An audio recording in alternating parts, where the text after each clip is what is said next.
Tengan todos muy buenos días, buenas noches, a la hora que vayan a ver esto. Hoy les vamos a hablar de la proteólisis. La proteólisis,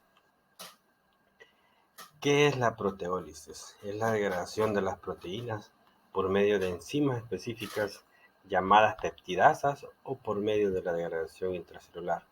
La vida media de las proteínas es variable, depende algunas de una semana, puede ser otras que unos días, inclusive hay unas que duran hasta años. Pero ¿cómo empieza este proceso?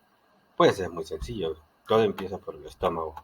La proteína ingresa al estómago, la degrada el ácido clorhídrico que nosotros tenemos, y de ahí pues en esa se dividen las enzimas en la proteasa y ahí actúan también las ubiquinas, y de ahí pues entonces se va y ya se forman los péptidos, los aminoácidos y todos los demás tipos de proteínas que existen.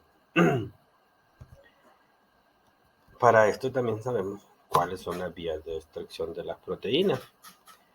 De hecho, el principal proceso de degradación, eso que ha mencionado no es lo que está aquí. El principal proceso de degradación era, era la proteólisis por los lisosomas. Estos orgánulos celulares degradan materiales extracelulares. Se pueden detectar entre estas partículas microorganismos, pero también se incluyen aquí proteínas extracelulares como inmunoglobulinas, insulinas, etcétera, que más adelante vamos a ver que son otras de las proteínas encargadas y las enzimas encargadas de este mismo proceso proteólico. Y una vez que ingresan al interior de las células, ya cualquiera de los casos que sea por endocitosis, por receptores de algún complemento, estas partículas se funden con el lisosoma, produciendo entonces la degradación hidrolítica.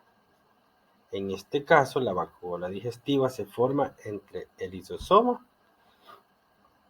y una parte del interior de la célula, de los mismos organelos intracelulares que tenemos. Las vías de destrucción de las proteínas son exógenas, aportadas por la dieta. Son destruidas en el tracto gastrointestinal, como lo decíamos anteriormente. Las proteínas endógenas, proteínas plasmáticas, hormonas, etcétera, se sintetizan en el organismo y son enviadas al exterior de la célula. Son destruidas por los lisosomas una vez captadas por endocitosis o pinocitosis. Las proteínas endógenas que permanecen en el interior celular se degradan. Se degradan fundamentalmente por proteosomas. Ahora bien, entramos ya en materia de lo que es la proteólisis, y aquí es donde empiezan dos grandes factores, que tenemos la proteosoma y tenemos la ubiquinización. En la proteosoma, como lo vamos a ver a continuación, es donde empieza el proceso de descomposición, por decirlo así, pero en este caso no, en degradación, en el cual el sistema elige a dónde lo va a mandar, si a qué receptor, si a un músculo, si lo va a mandar a otro receptor de cualquier cartílago, pero que es la proteosoma. Es un complejo de gran tamaño formado por una gran cantidad de proteínas, muchas de ellas con actividad protésica. Están compuestos por dos tipos sub- de subunidades. Una de ellas tiene una estructura de túnel o barril, como vemos en la imagen, como lo estamos viendo acá, o de barril, y es que posee una actividad proteólica que se pone de manifiesto cuando la proteína a degradar la atraviesa, o sea, cuando se cruzan entre ellas, es que se pone de manifiesto. Estas proteínas son reconocidas por otro tipo de subunidad que se dispone uno a uno en ambos extremos de la subunidad catalítica. La degradación por proteínas origina la liberación de aminoácidos y péptidos pequeños. En muchos casos estos péptidos son hidrolizados rápidamente por la proteasa y peptidasa celulares. Esto quiere decir que una vez empieza aquí el proceso de la proteosoma, las ubiquinas, que más adelante el compañero les va a hablar, empiezan a hacer su función. empiezan a participar en todo esto y comienza todo el proceso de la proteólisis. Bueno, mi compañero les va a seguir hablando de la ubiquinitación y todas las demás cosas que tenemos. Gracias.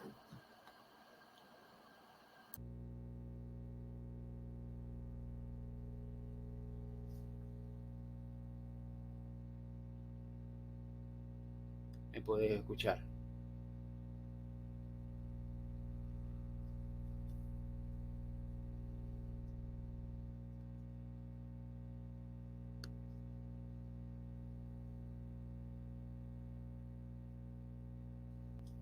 Bueno, muy buenas noches, licenciada, compañeros. Yo les voy a hablar un poco continuando el tema, acerca de la proteólisis, hablando también sobre la ubiquitinación, que es un polipéptido de 76 aminoácidos que debe ser unido de una forma covalente a las proteínas para que puedan ser reconocidas en el proteasoma. Para ello se necesitan 3 enzimas denominadas E1, E2 y E3, que son las que facilitan la unión de muchos restos de ubiquitina a la proteína, que debe ser destruida con gasto de ATP. Una vez que las proteínas poliubiquitinadas son reconocidas por el proteasoma, los restos de ubiquitina son liberados y pueden volver a usarse para el marcaje de nuevas proteínas. Significado fisiológico del sistema ubiquitina-proteasoma. Ciclo celular. Para iniciar la síntesis del DNA, las células necesitan el concurso de ciertas enzimas, conocidas por sus siglas CDK. Estas enzimas se encuentran normalmente inactivadas por unas proteínas específicas CKI. 2. Ayuno. Tanto en el ayuno como en los estados de desnutrición grave, traumatismos, caquexia, cancerosa, etc., se produce una intensa degradación de proteínas musculares. 3. Presentación de antígenos. La degradación proteómica de proteínas extrañas permite obtener péptidos de 8 a 10 aminoácidos, que serán anclados posteriormente a la membrana para su reconocimiento por el sistema inmunitario. Número 4. Presentación de antígenos. La destrucción proteómica de proteínas extrañas permite obtener péptidos de 8 a 10 aminoácidos que serán anclados posteriormente a la membrana para su reconocimiento por el sistema inmunitario. Creo que aquí el compañero se equivocó y me volvió a poner otra vez el literal 3. Número 4 sería destrucción de proteínas desplegadas incorrectamente. De esta forma se evita que se produzcan los agregados tóxicos. Regulación del sistema ubiquitina-proteasoma. De las 3 enzimas utilizadas en la ubiquitinación, la enzima E3 es sin duda la principal responsable del reconocimiento de la proteína, que debe ser etiquetada. En algunos casos, la enzima E3 puede reconocer trozos específicos de la cadena peptídica. La proteína que va a ser degradada, podría decirse que estas proteínas llevan impresa en su estructura la marca para su destrucción. Localización del sistema ubiquitina-proteasoma. La localización en el citosol también se encuentra en otros territorios celulares, siendo especialmente su localización en el retículo endoplasmático. Su función biológica parece estar relacionada con la destrucción de proteínas plegadas. Entre las proteínas sometidas a este control podemos mencionar la hidroximetilglutaril-CoA reductasa, enzima clave en la regulación de la biosíntesis del colesterol, y la CFTR, proteína transmembrana que regula la conductancia y cuya alteración es la causa de la fibrosis quística. Alteraciones patológicas relacionadas con el sistema ubiquitina-proteasoma. El cáncer. Muchas de estas proteínas deben degradarse por el sistema proteómico. Si el mal funcionamiento de este sistema afectara a las proteínas oncogénicas, se produciría entonces el alargamiento de su vida media, facilitando la proliferación de neoplastia. Fibrosis quística. Esta enfermedad se produce como consecuencia de la alteración de la proteína CFTR ya citada, que afecta la secreción de iones de cloruro. A pesar de que existen numerosas mutaciones que alteran de forma muy distinta a esta proteína, enfermedades neurodegenerativas. Las proteínas plegadas incorrectamente tienden a formar agregados tóxicos, siendo el sistema nervioso central el tejido más vulnerable. Otros sistemas proteolíticos. Existen otros mecanismos para degradar las proteínas potencialmente tóxicas. Entre estas proteasas merece destacarse la conocida como insulinasa, insulicina o enzima degradadora de la insulina, que se trata de un tiolmetalo endopeptidasa que actúa a pH neutro y que se encuentra en muchos tejidos y órganos, incluyendo el hígado y el cerebro.